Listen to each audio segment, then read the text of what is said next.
time is now 6:16, and as you head out the door, we know there's probably a few things driving you crazy on your commute. Oh, yeah. Every day. week. Yep. Traffic expert Jayson highlights one of those issues, turn trouble, this week. Yeah, it's when you're turning and somebody else is trying to turn in front of you when they shouldn't be turning. They should be going left, and it's causing some issues over there on the west side. So Joycelyn from Denver writes to me saying, could you please let folks know that the five-way intersection of Boulder, Umatilla, West 29th, and 15th is not a double right turn onto 15th Street.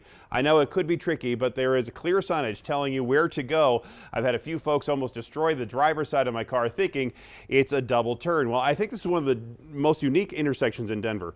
And for your reference, the five-way intersection is in Denver's old Highland Historic District neighborhood, just northwest of I-25 and Spear. Now, let me show you how it works before I show you the problem.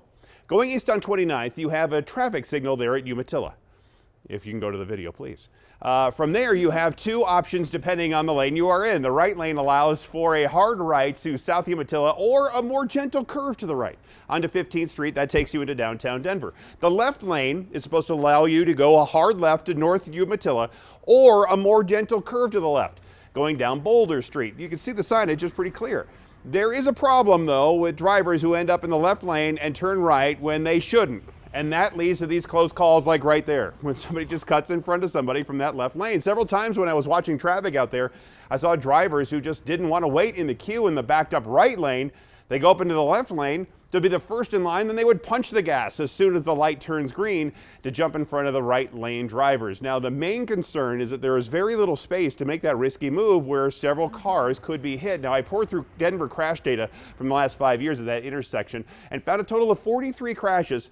Only a handful were caused by not yielding the right of way. I think the street markings and overhead signs, as you saw there from that video, they are clear about what to do. Just some drivers just seem not to want to do it. There is another problem with this intersection, though, and it led to significant damage to a building right there. As folks go on the westbound side of 15th coming out of downtown, I talked to the owner of that building because she met me when I was hanging out there. She just walked by and said, well, what you doing? And so I was talking to her, and she said, and showed me some of the ways that she wanted to make the intersection safer. The city is actually going to be doing something about that. I have that part of the story right now on Denver7.com, left side menu to Denver 7 traffic. Well, shout out to Joycelyn for bringing this to your attention because it is very clearly a problem. Yes, of course. And so hopefully next summer it will be better. All right.